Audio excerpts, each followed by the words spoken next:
உன்னை அடிக்கிறாரா? பெற்றுக்கொள். உன்னை நொறுக்கிறாரா? பெற்றுக்கொள். அவருடைய மகிமை உனக்கு தருவதற்கு. உனக்கு ஒன்றுமே தராம வச்சிருக்காரா? பிடிச்சுக்க, பாக்கியம். உன் வாழ்க்கை முடிஞ்சுன்னு சொல்லுவான் சாத்தான். அப்படி ஒன்றும் கிடையாதுங்க. ஹல்லேலூயா. உன் ஊழியம் முடிஞ்சுன்னு சொல்லுவான். ஆமென். ஏன்னு தெரியுமா? இந்த நாளில் 90% ஊழியக்காக விழுந்துட்டாங்க. அதான் சபை இவ்வளவு அலங்கோலமாய் போகாது. அல்லேலூயா. Praise the lord. அவர்கள் மேல குத்து விளக்கு எரிகிறது கிடையாது. குத்து விளக்கு மேல அவர் எரிகிறது கிடையாது. அந்நிய அக்கினிக்கு இடத்தை கொடுத்துட்டாங்க. ஆமென். அதனால மூடும் தலை இல்லாம சபை போகாதுங்க. அதனால கெஸ்ட் ஸ்பீக்கரை கூப்பிடணும். அதனால கெஸ்ட் ஸ்பீக்கரை கூப்பிடுங்க. அப்பதான் சபை நிற்கும். நீங்க ஜெபிச்சு பாருங்க. ஏது கெட்டு யாரை கூப்பிடணும்னு சொல்லி நீங்க ஜெபிச்சு பாருங்க. வேண்டான்னு தான் சொல்லுறாரு. எத்தனை புரியுதுங்க? ஹல்லேலூயா. இன்னாரை கூப்பிடுங்க உடனே கூப்பிடலாம். அவர் விரும்புவதில்லை. ஆமென். Praise the lord. அவருடைய சபைக்கு நான் சொல்லுகிறேன், நம்முடைய ஊழியம் சில வேளை நான் 10 ஆண்டுகளாக இருக்கலாம். நான் மாளும் போது உங்களும் சில மாண்டு போவீங்க. நல்லா புரிஞ்சுக்கணும். எத்தனை புரியுது? ஆமென். 55 வயசு நடக்குது. சில வேளை ஒரு 15 வருஷம் கூட. ஒரு கூட்டம் நீங்கள் என்னோட அடக்கமாகிடுவீங்க. எத்தனை புரியுதுங்க? புரியுதா? புரியலையா? அதை மாத்திரம் நீங்க நல்லா வச்சிருங்க.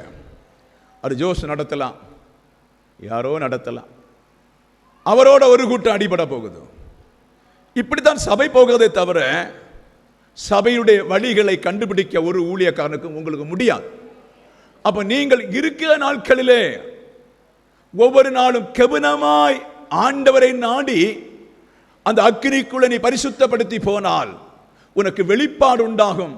நீ மரணத்துக்கு முன்னே செய்ய வேண்டிய காரியங்களை செய்து நிமிர்ந்து நிற்கும்படி கர்த்தர் உனக்காக யுத்தம் செய்வார். உனக்காக யுத்தம் செய்வார். ஒரு மரணம் உண்டு, அதை நினைவு கூர்ந்து நீங்கள் ஜாக்கிரதை போக வேண்டும் என்று சொல்லி சபைக்கு பரிசுத்த ஆவியானவர் பேசிக் கொண்டிருக்கிறார். ஹல்லேலூயா. அதனால எனக்கு வேலை இருக்குது, சனிக்கிழமை வேலை செய்து விட்டு ஞாயிற்றுக்கிழமை டைம் பாஸ். மக்கள் ரொம்ப கவலைக்கிடமாகிவிடும். பிள்ளைகளை எல்லாம் எல்லா நாளும் படிக்க வைக்கணும், கவலைக்கிடமாகிடும். ஒண்ணு நடக்காது, ஒண்ணு நடக்காது. Price the Lord. சின்னவன் கேட்டான், ஜெர்மனிக்கு போறேன், அங்க என்ன ஃப்ரெண்ட்ஸ் எல்லாம் இருக்காங்க, மாசம் ஒரு 3 lakhs சம்பாதிக்கலாம், ஊழியம் நல்லா வளர்த்தி எடுக்கலாம்னு சொல்லி. ஹல்லேலூயா. ஆண்டவர் சொன்ன சும்மா இருக்க சொல்ல. Price the Lord.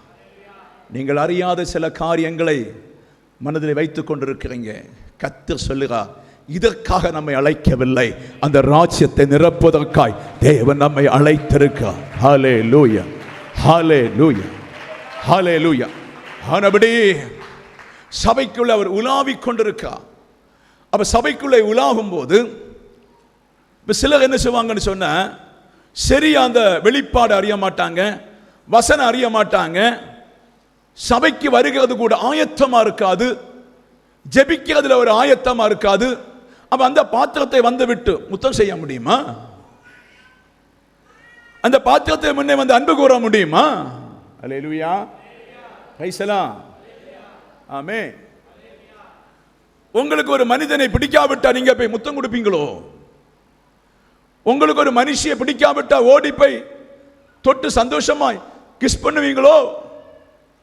ஒரு புளித்த மாவை போல பார்த்து விட்டு போறது போல ஆண்டவரை புளித்த மாவான்னு சொல்லி போகக்கூடாது. உன் முன்ன வந்து உன்னை முத்தம் செய்து தழுவி சந்தோஷப்படுத்தி உன்னை திருப்தி ஆக்கி தேவன் கடந்து போற இடம்தான் சபை. ஹல்லேலூயா. என் பிள்ளை தூத்தா, என் பிள்ளை ஒழுங்கா சபைக்கு வருகிறா, என் பிள்ளை பாடுபடுகிறா, என் பிள்ளை கழுவுகிறா, என் பிள்ளை சபைக்காய் ஜெபிக்கிறா, என் பிள்ளை சபைக்காய் ஓடுகிறா. 2 ஆத்துமாவை உருவாக்க அவ படுகிற பிரயாசத்தை தேவன் பார்க்கும் போதுதான் உன்னை கர்த்தர் நிரப்பி உன்னை மகிமைப்படுத்தி கொண்டிருப்பார். ஆனபடி நீங்கள் குத்து விளக்காய் இருக்கிறீங்க. இந்த குத்து விளக்கின் மத்தியில் ஆண்டவர் உலாவி கொண்டிருக்கிறார். இனியும் தேவ சபையிலே கர்த்தர் அடையாளங்களை அற்புதங்களை செய்து அநேகருக்கு முன்பாக ஒரு எழுப்புதலாய் வைப்பதற்கு தேவன் சபையோடு பேசி சபை கிரியை செய்து கொண்டு இருக்கிறதை சிலர் காண்பீங்க என்று கர்த்தர் சொல்லுகிறார். ஹல்லேலூயா, ஹல்லேலூயா. அப்ப சபை விசுவாசிகளை குத்துவிளக்கு என்று சொல்லுகிறார். உங்கள் மத்தியிலே உலாவ வருகிறார். ஹல்லேலூயா.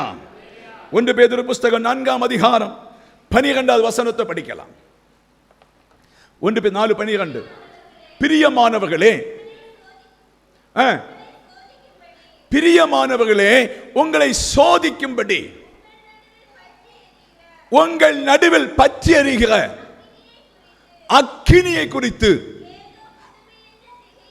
ஏதோ புதுமை என்று திகையாமல். ஹல்லேலூயா. அப்ப பேதுரு சொல்லுகிறான், உங்கள் மத்தியிலே பற்றி எரிகிற அக்கினி. ஹல்லேலூயா. புதுமை என்று யாரும் நினைக்க கூடாது. அக்கினி உன்னை தொட வருகிறது, அது இயேசுதான் உன் கேன்சரை சுகமாக்க வருகிறார். அக்கினி உன்னை தொட வருகிறதா, உன்னை நிரப்ப ஊழியத்துக்காய் நிரப்ப வருகிறார். அக்கினி உன்னை நிரப்ப வருகிறதா, ஒரு வேலை செய்ய வைப்பதற்காக வருகிறார். அக்கினி உன்னை நிரப்ப வருகிறதா, உன் திருமணத்தின் கட்டை உடைக்க வரும் அந்த அக்கினி. ஹல்லேலூயா. பிரைஸ். ஒரு அக்கினி உலாவும் போது புதுமை என்று நீங்கள் நினைக்க கூடாது.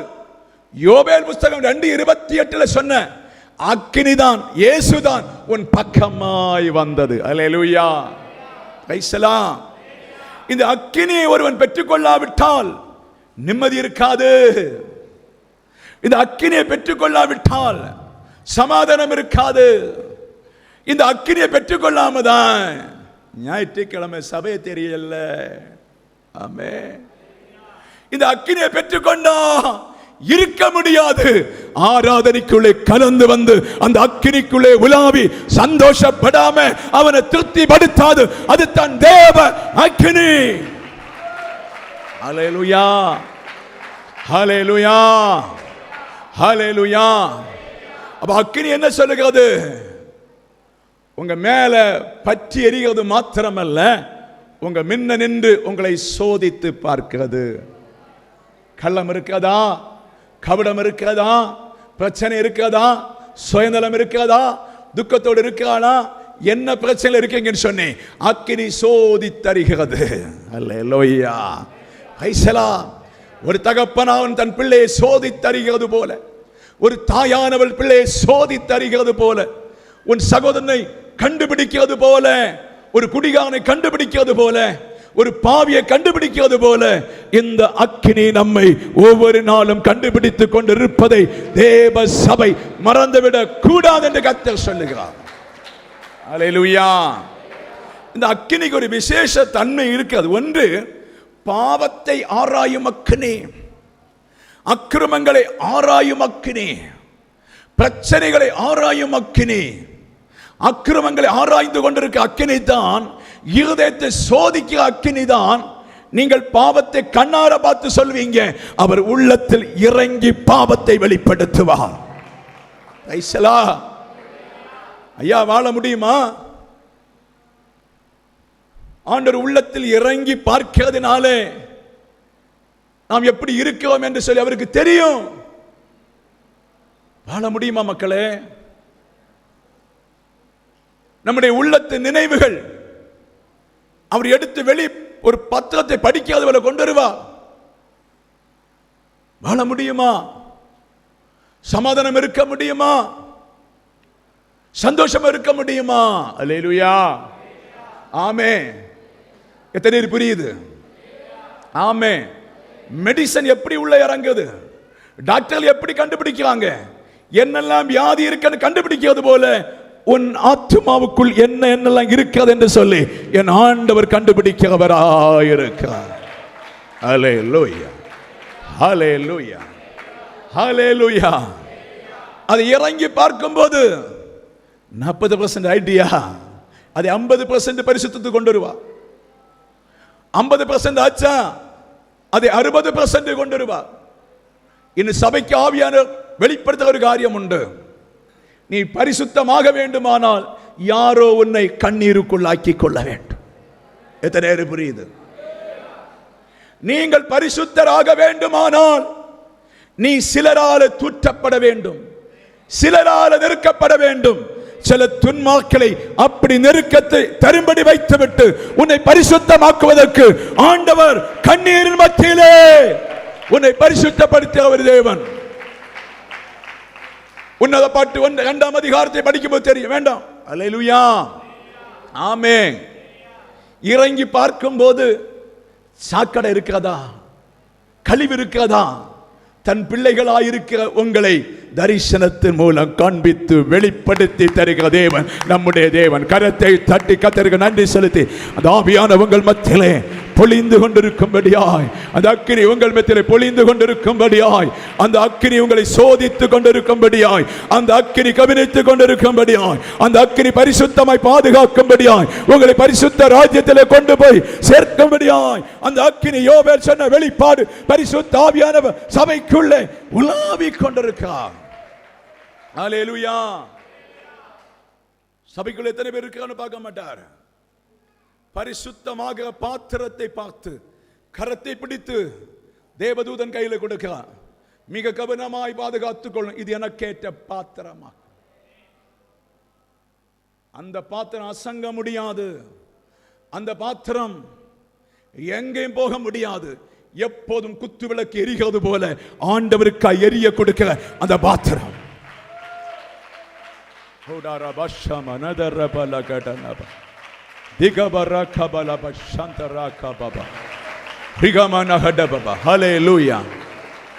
எந்தெந்த பாத்திரம் தேவனுக்கு பிரியமா இருக்கிறதோ அந்த பாத்திரத்தை எல்லாம் நட்சத்திரமாய் தளங்கிக் கொண்டிருக்கின்ற தூதன் கையில ஏப்பிச்சாச்சு. இனி இவனை தகப்பன் அல்ல, தாய் அல்ல, வேறல்ல, நீதான் கண்காணிக்க வேண்டும். ஆனபடிதான் மரணத்திலிருந்து தப்புகிறோம், கடபாரத்திலிருந்து தப்புகிறோம், நெருக்கத்திலிருந்து தப்புகிறோம், சாபத்திலிருந்து தப்புகிறோம், பிரச்சனையிலிருந்து தப்புகிறோம், துன்பங்களிலிருந்து தப்புகிறோம். ஒரு சின்ன ஒரு ஆக்சிடென்ட் வரும் போல இருக்கும், தப்பித்து கொடுப்பதெல்லாம் அந்த தேவதூதன் உன்னோடு இருக்கிறபடினாலே வியாதிகளை மாற்றுவது, மெண்டலை மாற்றுவது, போராட்டத்தை மாற்றுவது, களைப்பை மாற்றுவது, பிரச்சனை மாற்றுவது. உன் வாழ்க்கையிலே முன்னும் பின்னும் யாக்கோபு வரும் போல தேவ தூதர்கள் உண்டு.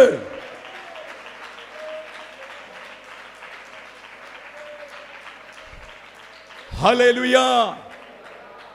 இதை போல பாக்கியம் பெற்ற ஜனம் யாருண்டு? இதை போல சீரை பெற்ற ஜனம் யாருண்டு? இதை போல நல்ல ஜனங்கள் யாருண்டு? அருமையான தேவனுடைய சபைக்கு நான் சொல்லுகிறேன், நமக்காக ஆண்டவர் கண்காணித்து படுகிறது போல தூதர்கள் உங்கள் மத்தியிலும் உங்களை கண்காணித்து பருமாறும் போது அவர் கம்ப்ளைண்ட் சொல்லாதபடி நீங்கள் ஒரு பரிசுத்த வாழ்க்கையிலே வர வேண்டும் என்று ஆவியானவர் சொல்லுகிறார். ஹல்லேலூயா, ஹல்லேலூயா. பெரிய பிதாக்கள் மக்களை போதியுங்கள். வேதத்தை அறிகிற தாய்கள் மக்களை மருமக்களை தண்டியுங்கள். ஆமென். பிள்ளைகள் தகப்பனை தண்டிக்காதான் உன் வேலை. ஹல்லேலூயா. அந்த தூதர் நம்மத்தில் இல்லாவிட்டால் இந்த சபை எழும்ப விட மாட்டார். தூதர் நம்மத்தில் இல்லாவிட்டால் இந்த சபையை வாழ வைக்க விட மாட்டார். ஒவ்வொரு நாளும் எனக்கிட்ட சொல்றான், இதை பறிக்காம விட மாட்டேன்னு சாத்தான் சவால் பண்ணி கொண்டிருக்கிறான். ஆமென்.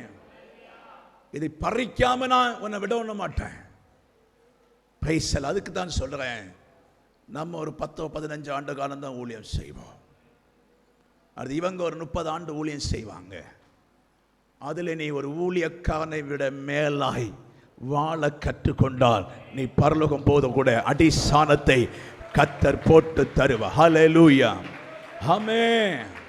இப்ப மாம்சமான நம்ம மேல எரிந்து கொண்டிருக்கிற அக்கினி அது புதுமை என்று சொல்லி நீ நினைக்க கூடாது. ஹல்லேலூயா. அந்த அக்கினி முதல்ல வரும்போது எனக்கு பிடி கிடைக்கல. அந்த அக்கினியை லைட்டா ருசி பார்த்தேன், பிடி கிடைக்கல. லைட்டா என்னோட இருந்த சகோதரத்தை கண்டுபிடிச்சாங்க, ஏதோ ஒன்று சம்பவிக்கும். அந்த அக்கினியை மனைவி கிட்ட சொன்ன, அந்த அக்கினியை குறித்து எனக்கு தெரியல. ரெண்டாவது அந்த அக்கினி ஊழியம் வேண்டாம்னு சொல்லும்போது வருகிறது, அப்போது அந்த அக்கினி எனக்கு தெரியல. சரியா? அல்லேலூயா. மூன்றாவது ஆவிக்குள்ளாகும் போதுதான் அந்த அக்கினியின் ரகசியத்தை நான் அறிந்து கொண்டேன். அதே போல தேவ சபைக்கு ஆவிக்குரிய ரகசியங்கள் மூலம், அக்கினி மூலம் உன்னை கர்த்தர் பிரியப்பட விரும்புகிறார். ஹல்லேலூயா. ஆனபடி ஆண்டவர் சொல்லுகிறார், அப்போஸ்தலர் புத்தகம் 20ஆம் அதிகாரம் 28ஆம் வசனத்தை படித்து முடிக்க போறோம். படி. ஆகையால் உங்களை குறித்தும் தேவன் தம்முடைய சுய இரத்தத்தினாலே சம்பாதித்துக் கொண்ட சபையை மேய்ப்பதற்கு பரிசுத்த ஆவி உங்களை கண்காணித்துக் கொண்டிருக்கிறது. அல்லேலூயா. இப்ப நான் ஜோசு கிட்ட கண்காணிக்கிறேன், இப்படி கவனிச்சுக்கிடுங்கன்னு சொல்லுவேன். சரி, அஷோர்கிட்ட சொல்லுவேன், இப்படி கவனிச்சுக்கா, இந்த வீட்டுக்கு போங்க எனக்கு சொல்லுவேன். கண்காணிக்கணும். அல்லேலூயா. யாரை கண்காணிக்கணும்? எவரை கண்காணிக்கணும்?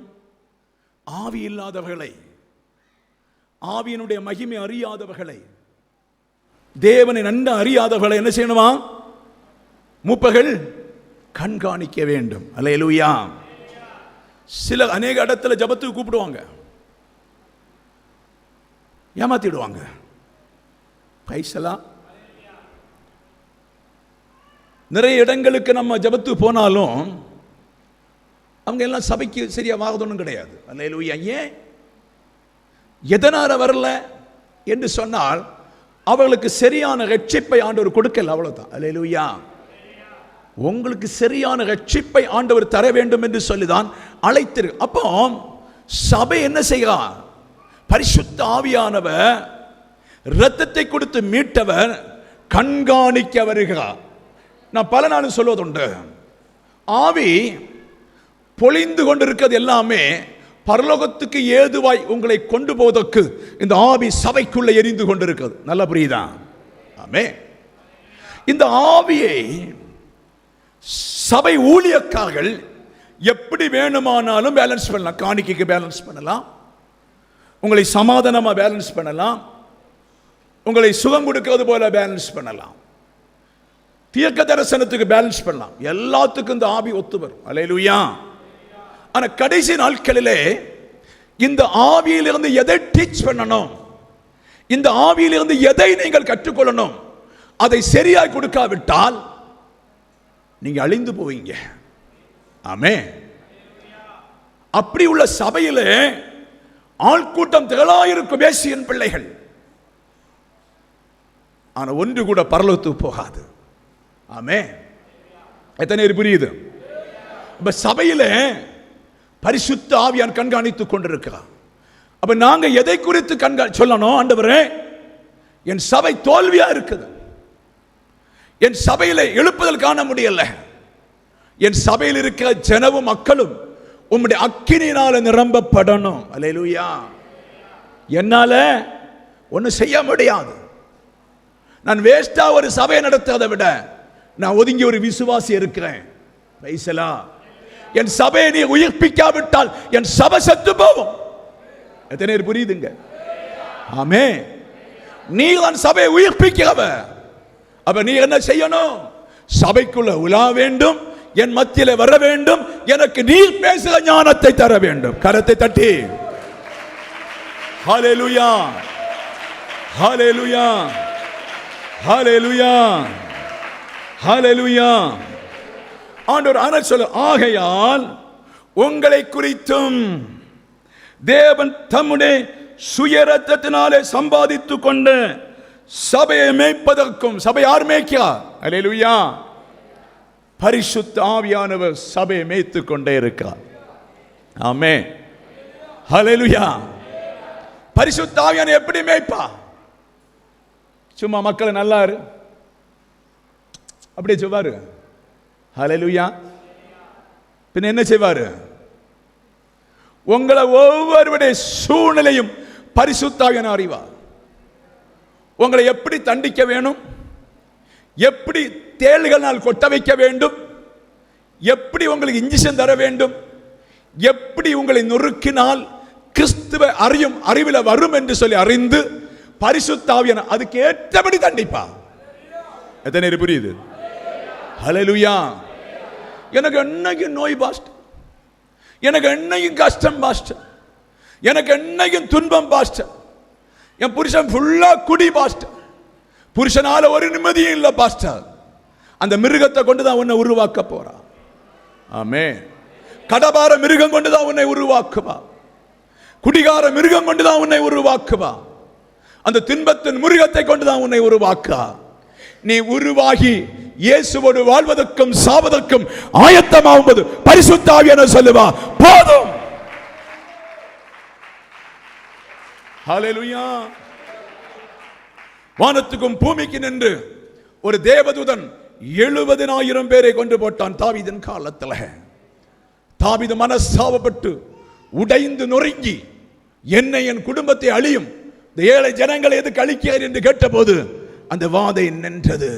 அதை போல நேற்று வரை உன் வாழ்க்கையிலே வாதைகள் கடந்து வரலாம், நெருக்கங்கள் கடந்து வரலாம், சோர்வு கடந்து வரலாம். நீ ஆத்மீக புருஷனாகும் போது அந்த வாதை ஸ்டாப் ஆகிவிடும். இனி என் பிள்ளை துன்பத்தை தாங்க கூடாது, என் பிள்ளை நெருக்கத்தை நீ தாங்க மாட்டா, போதும் போதும். அதனால சரி சிலவங்களுக்கு அடி உத துன்பம், அதை அறிந்து கொள்ளுகிறவன் இரவும் பகலுமாய் அவரை கண்டுகொள்வார்.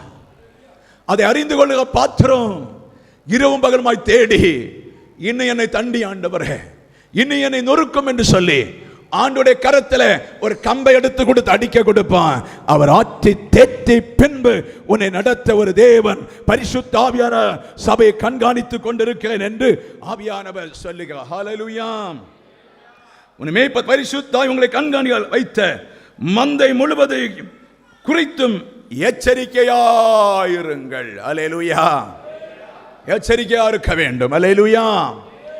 எச்சரிக்கையாய் சபை இருக்க வேண்டும் என்று கர்த்தர் சொல்ல. ஆனாலும் எபேசிய சபையே அநேக நல்வார்த்தைகளை சொன்னாலும் ஆதியிலே கொண்டு வந்த அன்பை விட்டா என்று சொல்லி ஒரு குறைவு உண்டு என்று சொல்லி வெளிப்படுத்துகிறார். அல்லேலூயா. ஆமென். நம்முடைய சபைக்கு என்ன குறைவு? கற்பனை கைகொள்ளுகள் கொஞ்சம் பேர். ஹல்லேலூயா சொல்லுவோமா? ஹல்லேலூயா. ஆமென். எத்தனை தரிசனம் கண்டோம், எத்தனை ஆவியில பிழைத்திருக்கோம், எத்தனை ஆவியில நிறைய காரியங்களை கண்டு ஜெபித்தோம். நீங்க போதும் போதும் போதும் என்று சொல்லி ஆராதித்தோம், நீங்க போதும் போதும் என்று சொல்லி அவரை நேசித்தோம். திருமணம் ஆவதற்கு முன்னே உள்ள லவ்வை போல கல்யாணம் கழிந்த ஒரு மாதம் ஒரு பெரிய லவ் ஆக்கும், அதை போல ஒரு காலம் அவரை நம்ம நேசித்தோம். ஆமென். காலகணக்கில் ஆகும்போது நம்ம என்ன செய்வோம்? அந்த அன்பை விட்டு வெளியே போய் கொண்டே இருக்கிறோம். சபைக்கு வருகிறோம், ஆராதிக்கிறோம். ஒன்று தெரியுமா? காணிக்கை குறைவானாலும் உன் எல்லாம் குறைவான இருந்தாலும் ஆண்டவர் தேடுகிறது என் பிள்ளை அன்பா இருக்கிறார்களா என்று சொல்லி மாத்திரம். ஹல்லேலூயா. சில வேளை ஒரு நேரம் ஜெபம் குறைவா இருக்கலாம், சில வேளையில் ஆராதனை குறைவா இருக்கலாம். எந்த சூழ்நிலையிலும் இருந்தாலும் என் பிள்ளை நேசிக்கிறாங்களா? ஆமென்.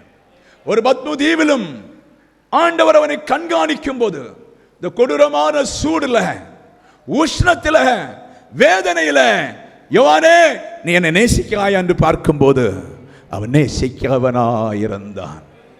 நீங்களும் சூடு உஷ்ணம் என்பது பிரச்சனை, காற்று என்பது பிரச்சனை, சஞ்சலம் என்பது பிரச்சனை. என்னவித சூழ்நிலை உன்னை மேற்கொண்டாலும் ஹல்லேலூயா, கப்பலை, பெரிய கப்பலை தாங்க ஒரு சுக்கான், உனக்குள்ள தேவாவியான சுக்கான் அனுப்பார் என்று சொன்னான். நீ எல்லா சூழ்நிலையும் கடந்து போது கர்த்தர் உனக்கு உதவி செய்வார். கரங்களை தட்டி தேவ பிள்ளைகள் நன்றி செலுத்துவோம், நன்றி செலுத்துவோம், நன்றி செலுத்துவோம். ஹல்லேலூயா.